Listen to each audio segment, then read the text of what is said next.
Hey, good evening. Welcome to RECON Radio. This is your host, Mark Farr, and it is a great night to be with you. So I tell you, if you guys are in the South, you guys are experiencing what we normally experience up here in the North, and that is called winter. That white stuff falling from the sky is called snow and ice. You probably have not seen the sun for several days, which I'm sure is a very unusual occurrence. But trust me, it's there. It will come back eventually, hopefully sometime before spring starts. Hope you guys are doing well. I know, in fact, I was just on Facebook with a friend of mine down there, and his wife has to spend the evening at a shelter. She couldn't make it home. And keep in mind, 2 or 3 inches of snow in the South is something equivalent to about 40 or 50 inches for us up here in the North. They just do not have the equipment nor the expertise, because it doesn't happen that often down there. But it is a mess. I know Atlanta is clogged up. It's a friend of mine, which normally should be about a 10-minute drive at the most, a couple hours to get home, and then he couldn't even get into a subdivision. He had to park his car on the side and walk about a half mile to his house. Yeah, it's not good down there. And the thing just to be frank with you down there, you guys need to be careful. This is stuff that's can be, well, quite dangerous if you're not prepared for it. But I tell you, it is really good to be with you tonight. I know that even though the weather is cold, it is bitter cold up here. It is seriously cold. We have let's see here, what is it outside right now? It is a whopping 9 degrees. Hey, heat wave. Put the shorts on and go outside and get some sun. Wind chill factor is roughly about 0 at this point. And it's supposed to, I think the low tonight is supposed to be somewhere around 5. If it makes it that low, I think we're setting records every single day. Well, if you are homebound or you are in your house, hope you have a fire going and sit back and relax. Got some things to talk to you tonight about. Please excuse the voice a little bit. I got a little bit of a cold brewing, so trying to fight that off. But one of the things that has always been near and dear to my heart has been the subject of not just theology as a minister or a pastor or whatever, but the true sense of the study of the very nature of God, who God is. How does God work? These are things, man will never be able to figure out on our own. Let's just face it. It is the infinite understanding of God that man seeks, but we are finite creatures. As such, we have a tremendous disadvantage. We are trying to conceptualize things that we will never be able to understand. God has always been and always will be. We cannot grasp that concept. It is foreign to us. We don't get it. We don't understand it. But the bad part about it really is that we take, what's the right word? We take the time to try to, I just need to check something real quick. One of the things that... yes, it is working good. the things that we have got to understand is this is God, the creator of the universe. And we do not understand how he works. We do not understand how he functions. We do know that God is a God of love. He is a God of mercy, and he is specifically a God of grace. And we praise him for that. We give him all the glory and the honor we can muster, because without that grace, we are still dead in our trespasses and in our sins. God is a God of infinite mercy. This is demonstrated to us by the sacrifice of Christ on the cross. God is a God of infinite, what's the right word for that? I know it is in Greek. I'm trying to translate it over to English. It is not just an agape sort of love. It is such an all-consuming love I about had the phrase in my head. It is just such a beautiful phrase. It just means all-consuming. He is so involved with us on such an infinitely small level, down to the very fabric of the fibers that hold your body together. He understands the soul. He's the one who designed us. He's the one that created us. And you can believe in evolution all you want. You can believe in theistic evolution, which is, in my mind, just an absolute lie from the pit of hell. But you can believe that all you want, but you will never, ever, ever, ever be able to define the love of God for his creation. It's impossible. We don't understand it because, frankly, God saw in us one thing and one thing alone, because we are infinitely large sinners. We have a sinful nature. We're born into sin, and yet God in his wisdom saw that we were created in his image. To God, we had some worth. We had something worth it, where Jesus' sacrifice was totally in vain. And yet, there's a balancing act that goes on, and we don't understand it. We can't conceptualize it.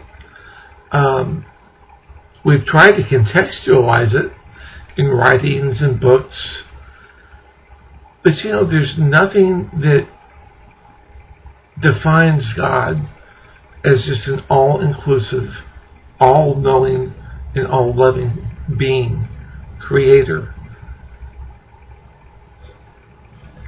And we cannot forget that God is also the God of wrath. He is a God of judgment. He is a God that will not put up with sin forever. And we don't have to get long into the Bible to where we saw that, because when we left off in Genesis was the flood.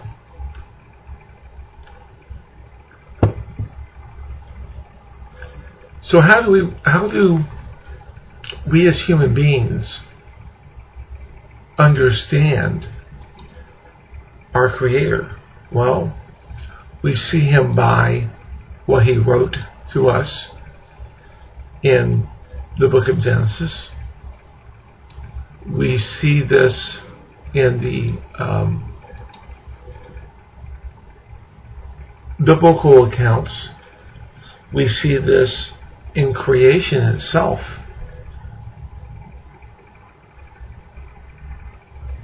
And yet, we're left with so many questions. The hows. The whys I think we get. But the hows, how did God do this and how did God do this? Like, one of the things I would love to find out, I think it would be the most wonderful example of God's power, is how did God create the human eyeball? Now, that may sound a little strange, but if you study human anatomy, one of the things you will find is there are millions, tens of millions of photon light receptors in your eye. The eyeball has got to be within, from the cornea to the back, from the iris back to the back of the eye. That's got to be a very specific distance for us to be able to see. How did God design that?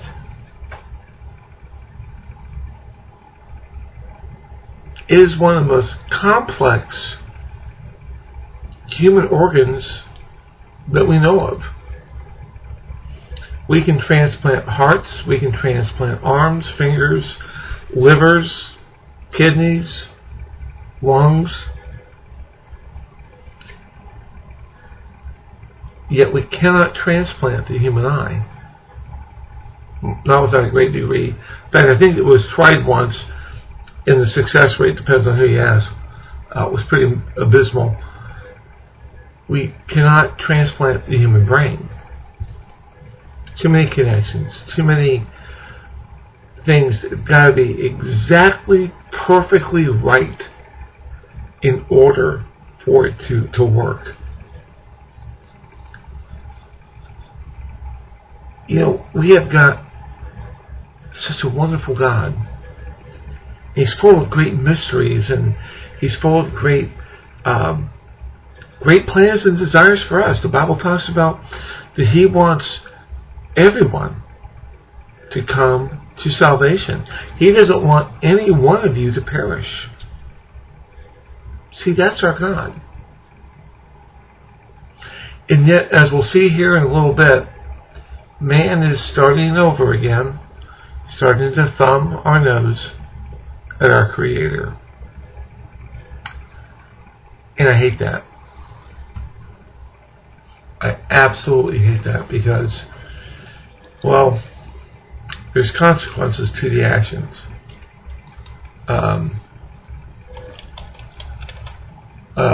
Let's see.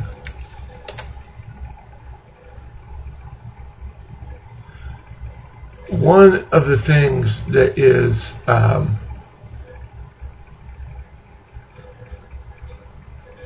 I think really essential that we understand is that this is just such a wonderful time that we live in. And hey, just a couple things real quick too.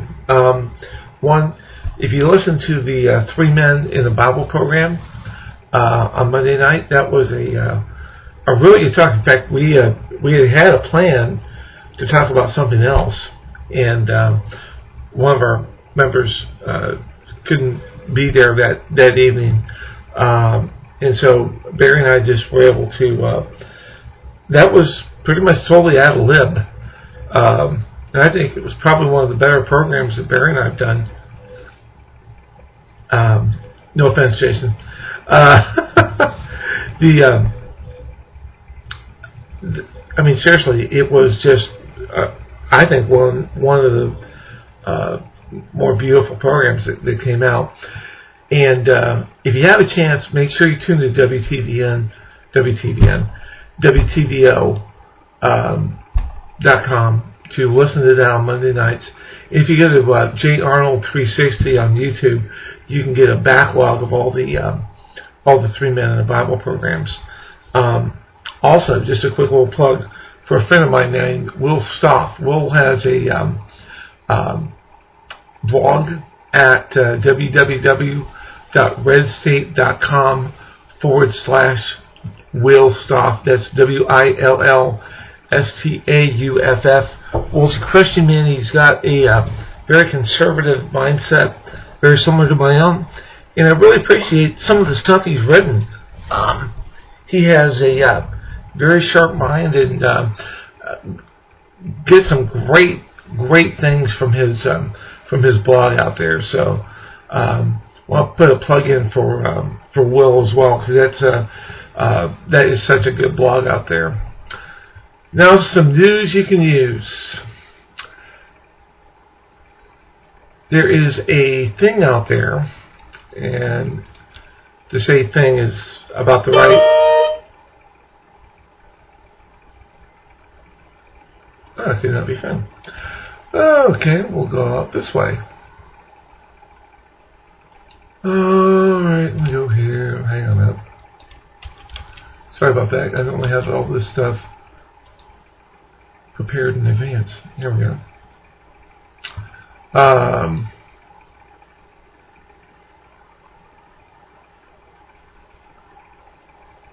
Hold on. I have to find it here. Here we go. This is from Christian News Network. 41st year since the Supreme Court issued its opinion on Roe versus Wade. A Christian film production company is releasing a documentary that challenges the church to understand that Christians don't have the right to remain silent when it comes to abortion. The film is called Babies Are Murdered Here. Was filmed in multiple locations throughout the country over the past year and explores some of those prevalent fallacies of the pro-life movement, including the tendency of many Christians to avoid characterizing abortion as murder. Now, just stop right here. If you are a New Testament believer, if you believe in Jesus Christ as your Lord, as your Savior, you're trusting that He has taken away your sins, and that He is God, and that He has saved you by His sacrifice on Calvary, and He's justified you by His resurrection from the grave, you're saved. It's a wonderful experience. But can we, as New Testament Christians, be silent? Is it possible? Can we be silent? If you believe that we can be silent and be a Christian,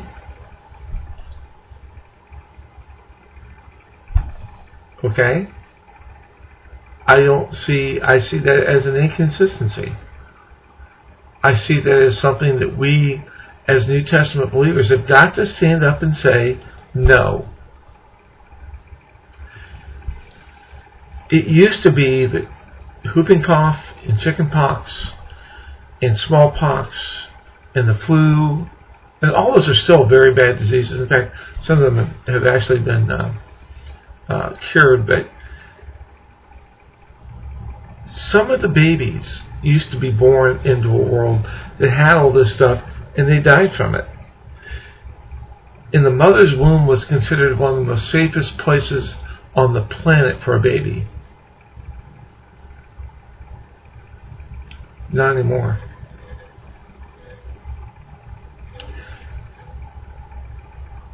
It is, and we've got to be so careful here, because a lot, I would say the vast majority of the abortions that have taken place in this country since Roe versus Wade have been among the poorest of the poor, minority populations who have suffered the greatest hurt in this.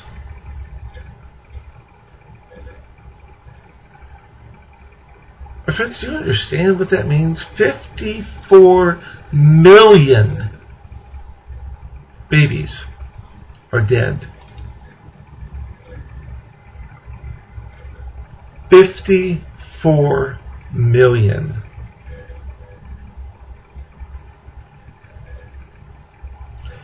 $54 million babies are dead because of this law. This is the American Holocaust. And we cannot be silent. And we have to realize that people are dying daily.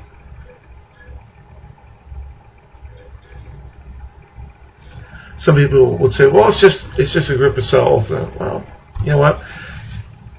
Maybe in the first few weeks, maybe 3 weeks, maybe. But do you realize that a human heartbeat is detectable as early as 6?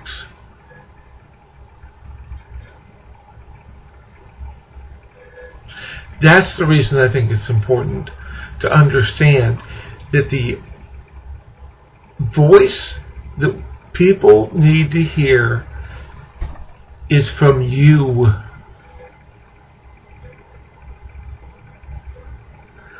Somebody said to me one time, well, it's the law of the land, we have to respect that.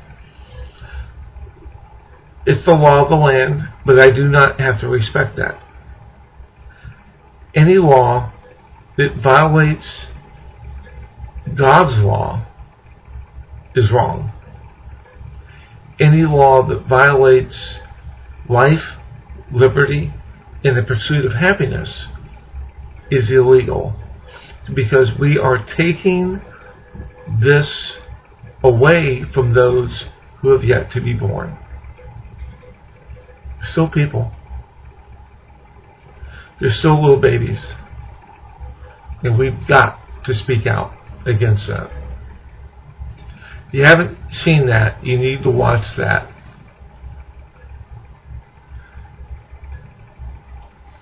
Because that is just a phenomenal piece of video. And get your hankies out because you're going to need them. From Marietta, California.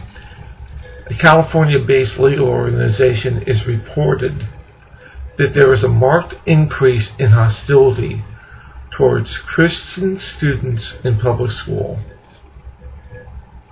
Did you know that?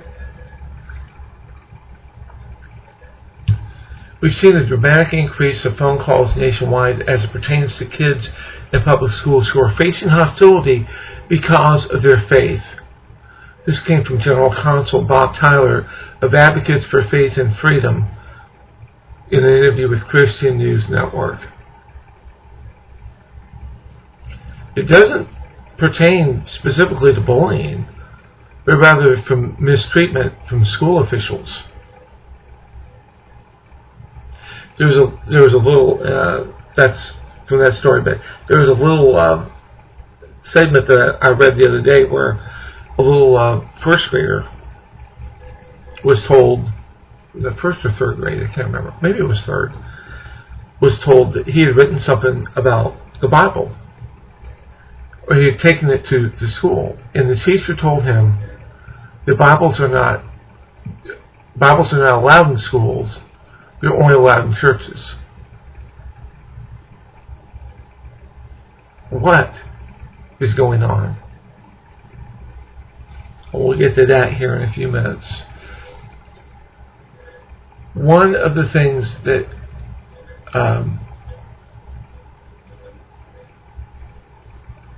we've got to understand is that there is an attack on Christianity going on. And you can put your head in the sand all you want. You can deny that it's happening, and it still doesn't make it go away. It's like carrying a bump in the night and you pulling the covers over your head, thinking that no one broke in my home. It's just the wind. Maybe right. But what if you're wrong? Are you willing to bet your family's safety that you're wrong?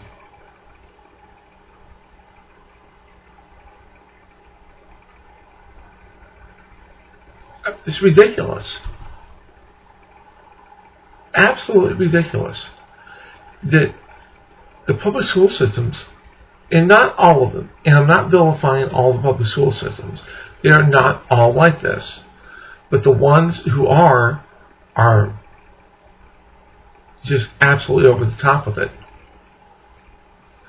The increase in hostility towards Christian students from the staff and faculty is growing exponentially every year. And what people don't realize is you have rights. If you are a student, you have rights. If you're a parent of a student, you have rights. It is essential that our voice be heard. The Supreme Court said that students do not shed their First Amendment liberties when they walk into the schoolhouse. They have the right of freedom of expression, the freedom of speech, the freedom of assembly, and the freedom to speak what they believe. I'll guarantee you one thing. If these children would have brought the Quran into the school system, I will almost guarantee you nothing would have been said, because they do not want to make Muslims upset. Me, on the other hand, oh well. Let's see. One more story, too, just to get this out, because I think this is really, really important. There's a board member of Planned Parenthood that says, and I'm quoting here Christian News Network again, that abortion is a, quote, sacred gift, and that non-believers have reasons to celebrate since Christianity is in decline. Well, one, frankly, Valerie Tarico is a member of the Planned Parenthood board and is an absolute idiot. This woman is apostate. She can believe whatever she wants to believe, that's fine. But a sacred gift? When does murder qualify as a sacred gift? This human being, I'm trying to be nice here. For those of you who know me, I'm normally a nice guy, but you don't like it when I get angry. The idea here is this. They don't believe human life begins at conception. In fact, there's a movement in Europe to allow doctors to euthanize babies who are not born. Maybe they have some sort of physical defect. That it will allow the parents to select to opt to euthanize the baby rather than bring it home. There was a move in Belgium that the Belgium Parliament or legislature tried to pass a law that said the parents had the right to do this, and the doctors, not so much with terminally, or it had more to do with terminally ill patients than to do with babies born with defects. And the medical community spoke up loudly and said, absolutely not. And they stopped it. Pray for this woman, Valerie Tarico's salvation. And I'm being absolutely serious here. Pray that the Lord Himself would reveal Himself to Valerie Tarico. Show her the fruits of her wares. 54 million babies are dead. because of mindsets like that. Don't hate this woman. Pray for her salvation.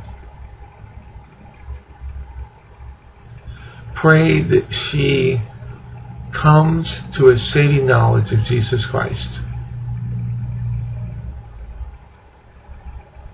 Because if she doesn't, oh man,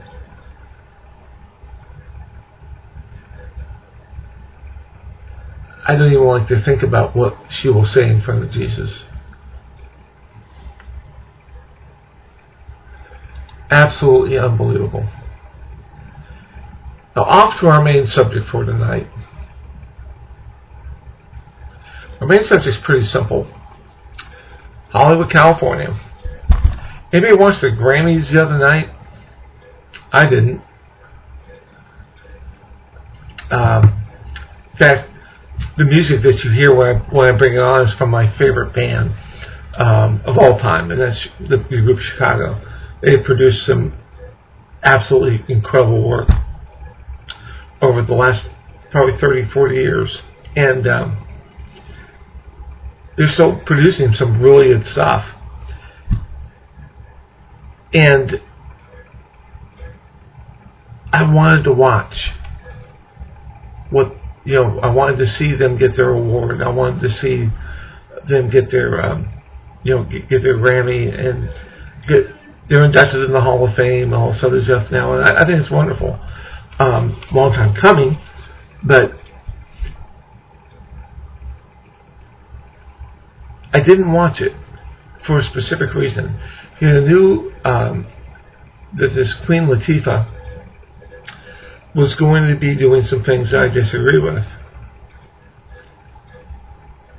And the absolute debauchery and satanic influence that was at the Grammy Awards is not to be believed. I think it was Amy Grant's daughter stood up and walked out. Folks, we need more Christians to stand up and walk out on that nonsense. Now, I am not prudish, trust me. But I believe in decency and morality. I believe in not flaunting satanic symbols and doing things for shock value.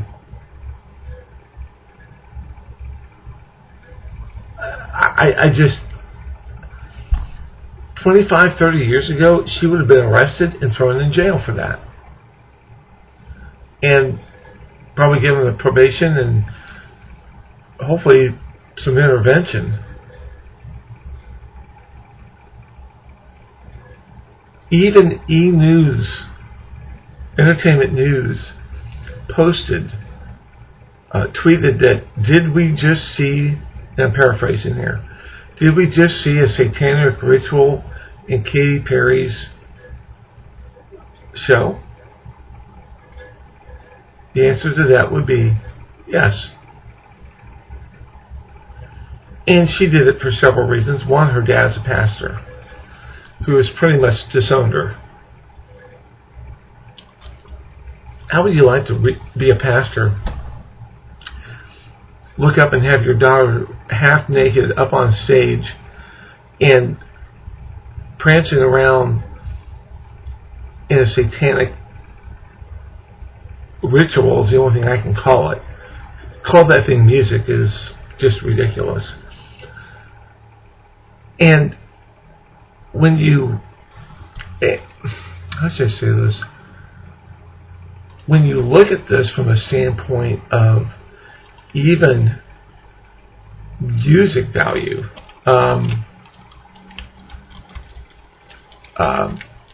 it was awful. Let's see here. I thought I had there we go. I'm going to play something for you here in just a second. And I want you to listen to something real quick. See if you pick this up.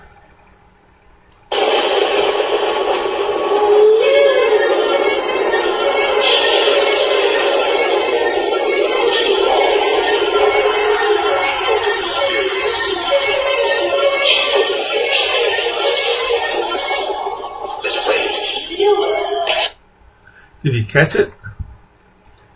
Let's rage.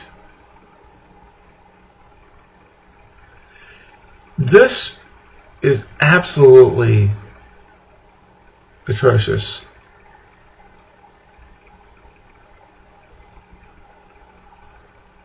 This is, and just if you haven't seen it, you can go to Katy Perry Grammys 2014 on YouTube and see it.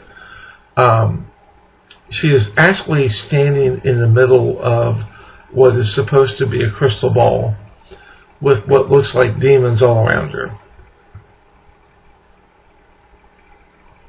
It's ridiculous. This is the daughter of a pastor. And the pastor has spoken out against his own daughter. Pray for that man.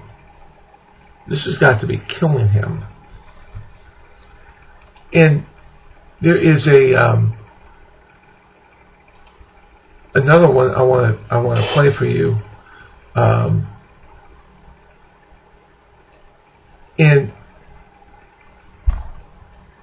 I'm not sure if this is edited or not, so pardon the language. If you have small kids and you're listening to this, don't have this around. This is Kathy Griffin. She's a comedian. She's not very funny to me, but I want you to listen to this. Is that for a room full of cheese, part 2? My new opener? Alright, look. I have to thank a lot of people that got me here, darn it, and I don't know all of them, but they're an integral part of my success. Their names are Oprah Winfrey, Ryan Seacrest, Paula Abdul, Lindsay Lohan, any of the Lohans, really.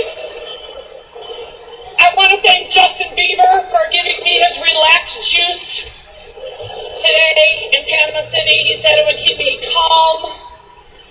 The Miami Beach Police Department, as they saved my life and steered me out of harm. You know what? I just realized I have the wrong one.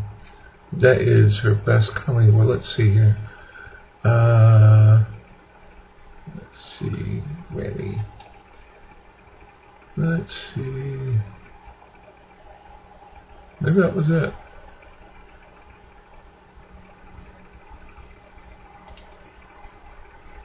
Let's try this again. For Best Comedy Album, the nominees are Kathy Griffin, Craig Ferguson, Ron... Let me move this along just a little bit. 6 years in a row, I finally won, damn it, thank you!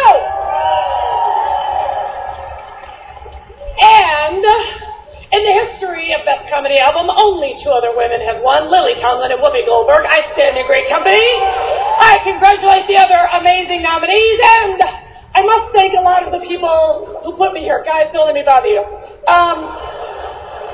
Did you hear that? God, don't let me bother you. Continues on. Is that for a room full of cheese, part 2? My new opener? Alright, look. I have to thank a lot of people that got me here, darn it, and I don't know all of them, but they're an integral part of my success. Their names are Oprah Winfrey, Ryan Seacrest, Paula Abdul, Lindsay Lohan, any of the Lohans, really. I want to thank Justin Bieber for giving me his relaxed juice today in Panama City. He said it would keep me calm. The Miami Beach Police Department, as they saved my life and steered me out of harm's way. As somebody was drag racing down the street the other night, driving his Lamborghini with his dick. Sorry about that. I never made my 93-year-old alcoholic mother prouder than with that joke. Thank you, thank you, thank you!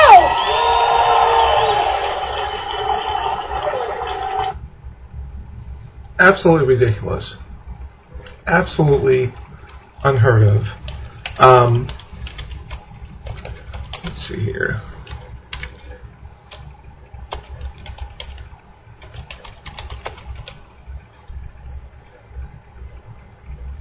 I mean, one of the things I can't find it, I thought I had it queued up, but I apologize.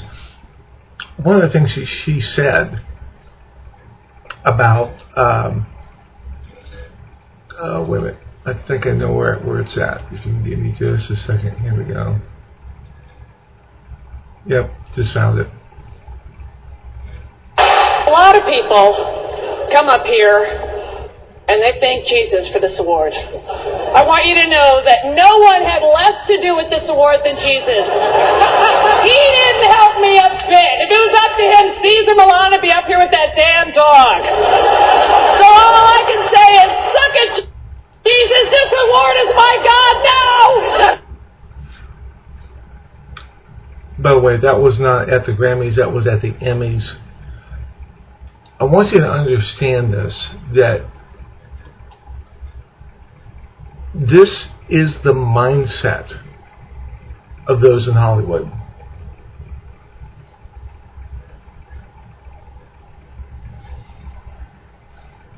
She is a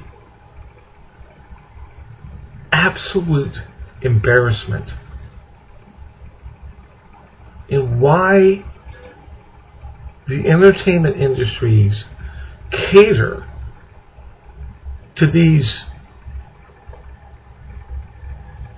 foul mouth, and I do apologize for the language, foul mouth, disgusting, blasphemous characters is beyond all reasonable expectation and imagination. She fools herself in thinking that she is funny. She is disgusting. She is absolutely vile. And then you get on to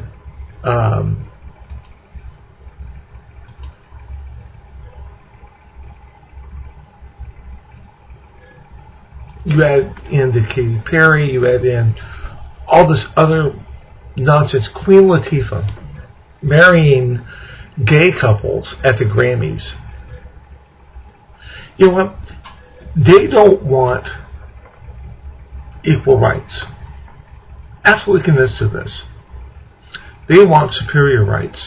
They want the right to take their sin and cram it down your throat as a Christian, and then tell you to accept it no matter what. I got news for them. Never, ever will I accept that. I can't.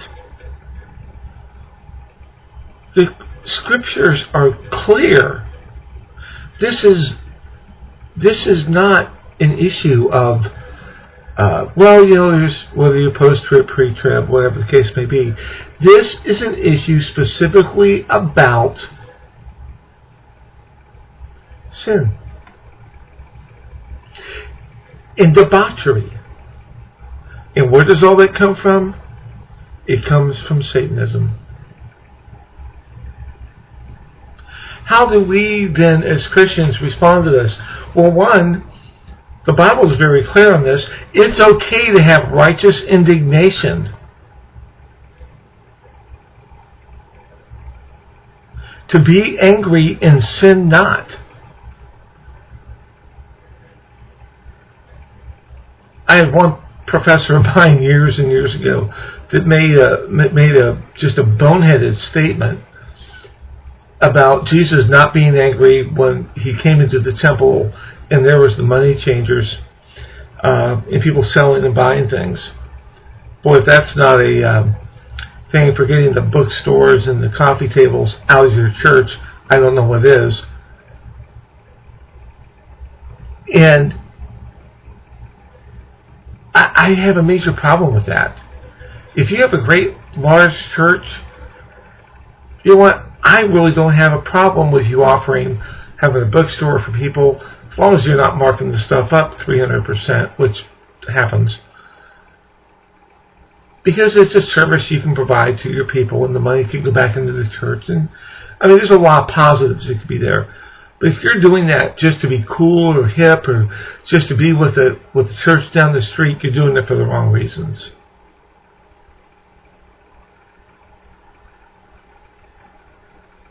Jesus came into the temple and he said, and he saw these things, and he got angry. You can call it what you will, but he was upset.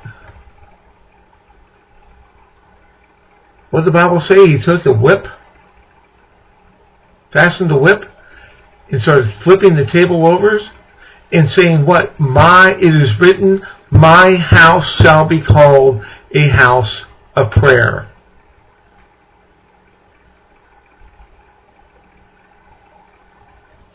Well, somebody may say, well, it's the Grammys. It's just them. The lost people, they know. Really? Do you realize how much time your child spends listening to Katy Perry's music? How much time do you spend listening to Katy Perry's music? Is there a way that we can understand that there is a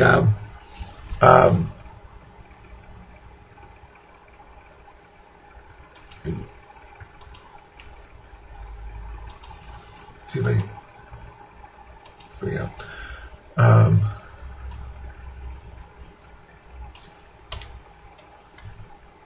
There we go. Sorry, I had a question I had to answer. Is there some sort of differentiation between, well, that's just Hollywood, and we expect that from them? No, we don't. Now, I'm not saying that we have to go back to Leave It to Beaver days where things were heavily censored and things of that nature, but you can have entertainment without it having to be vile and disgusting. And if you think for a second, and let's say this again, if you think for a second that Satan is not having a heyday with the garbage that is coming out of Hollywood, you got another thing coming.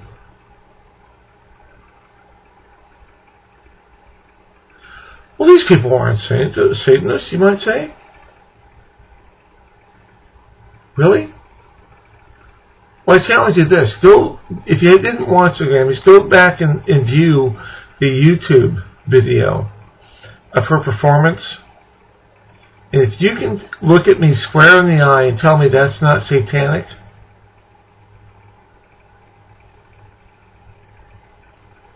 I don't know what to do with you at that point. We have a reasonable expectation for wholesomeness, for decency, for some form of morality that comes out of the stuff from Hollywood. Even Disney stuff is coming out with a political message.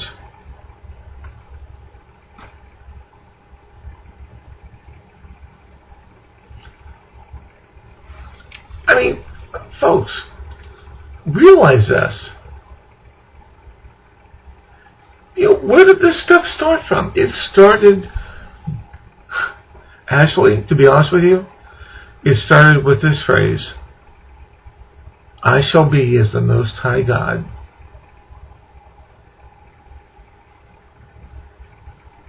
It goes back that far. And as Jesus said, I saw Satan fall from heaven like a lightning bolt.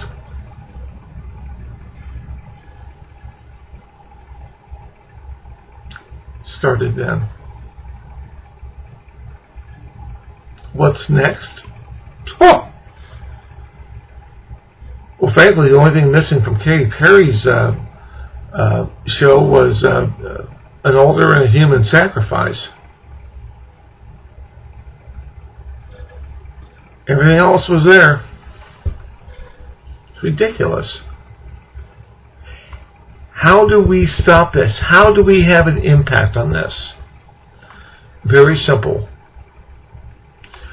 You do not contribute to the vile nature of the artist in question. Am I calling for a boycott for Katy Perry's music? I don't like to call for boycotts. I think they're I think they're more inflammatory than they actually do good. But I will tell you this one. If I see anything of Kathy Griffin's, if I see anything from Katy Perry, I'm turning the channel. I'm not watching it. And I plan to make my voice heard. If I can find out who the specific producers are of the Grammy Awards and get an email, get some contact information, I plan on writing them. And I will publish this on RECON Radio on Facebook and give you the address, names, and who to write to. I challenge you to do this. Not because I'm doing it. I think it's the right thing to do. Let your voice be heard. Get your head out of the sand. For those who are engaging, for those who are active, thank you. For those who are willing to stand for righteousness, for holiness, for morality, for the message of Jesus Christ, thank you and thank you again.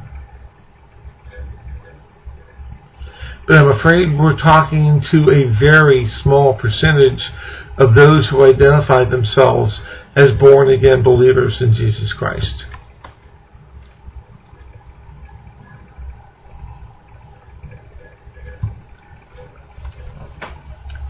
You cannot have your cake and eat it too. It doesn't work that way. There's a right and there's a wrong. The scripture says, there's a way that seems right to a man. These things are bad, and they have an impact, whether you realize it or not. And I'm not trying to say this to browbeat you. I'm trying to inform you and give you ways to fight. Christianity is under attack, not just here in America, but around the world.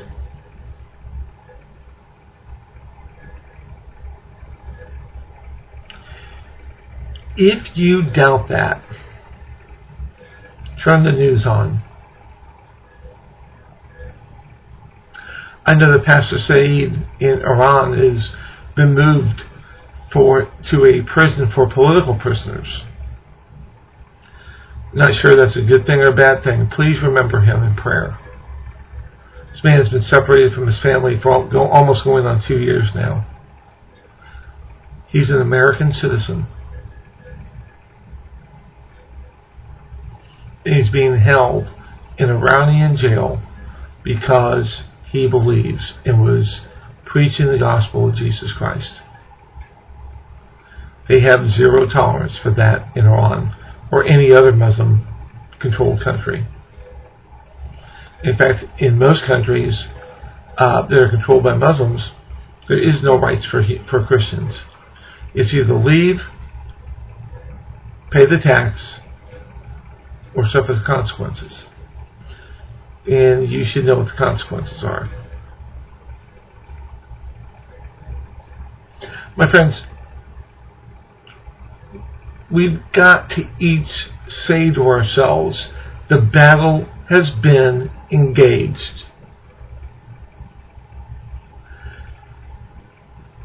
And I hate to get political on this, but I just have to say this. Tonight, the President of the United States was given a State of the Union address. Listen to just a few minutes of it. Unbelievable that a man can lie right through his teeth.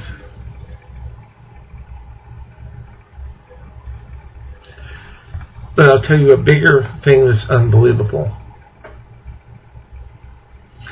And this is going to get me a little bit of hot water, but frankly, I don't care. If you are a born-again believer and you support the Democratic Party's platform for abortion you're supporting abortion on demand.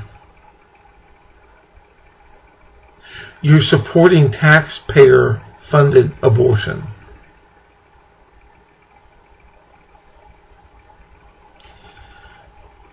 And people say, well, politics and religion. No.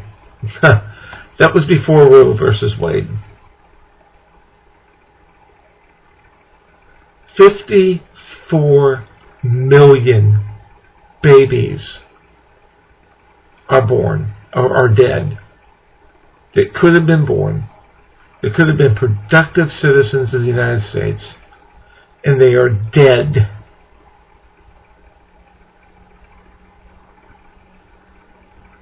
Do you understand that? They are dead because of abortion on demand, which was pushed by and is still being pushed by the Democratic Party. If you vote, and you vote for any Democrat, you are voting for abortion on demand. You can slice it, you can dice it, you can move it around, you can play a shell game all you want. But the bottom line is, you are supporting abortion on demand. That is their national platform. That's what every president runs on, and that's what this president is pushing. Well, it's a law of the land. We can't really do anything. Well, really? Yes, we can do something. We can vote these morons out.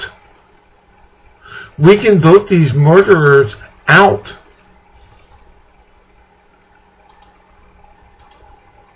Well, those are pretty harsh words. You think abortion is nice? You think abortion is something that is just,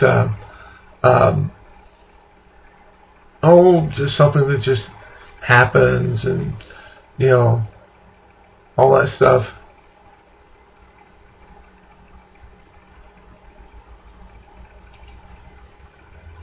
And I have to just tell you two people that I am absolutely so proud of. Some friends of mine who are in the Dayton area, Joe Marple and his wife, Catherine. I hope I'm pronouncing that right. They are absolutely pro-life. They're out there on the streets. They are preaching against this. They are trying to do the right thing and to show women that there is another way other than murdering your child. Very proud of them. Very proud to call them friends.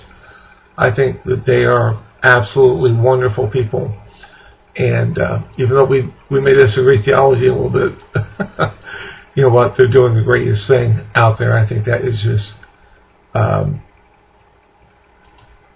just wonderful, wonderful people.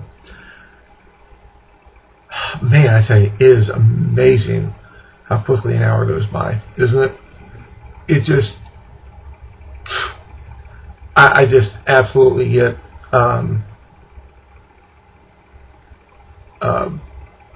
dumbfounded sometimes. Well, I look down at the clock and it's like showing here 2,300 hours almost in 30 seconds on the dot. I'm a little over.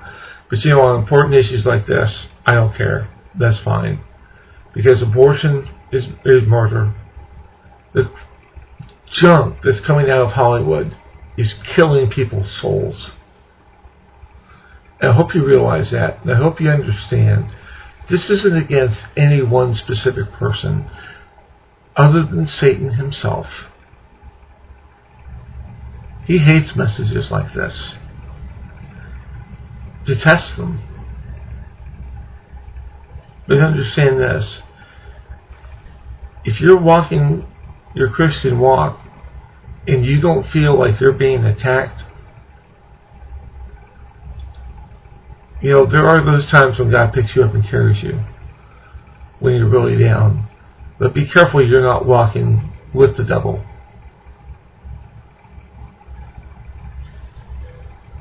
I know I probably made a few people angry, but you know what? You need to hear the truth. And I think it's very essential that we get that out and understand that. So, again, this is Mark Farner with RECON Radio. Write to us at reconradioministries@gmail.com, and look forward to seeing you next week. Have a good evening.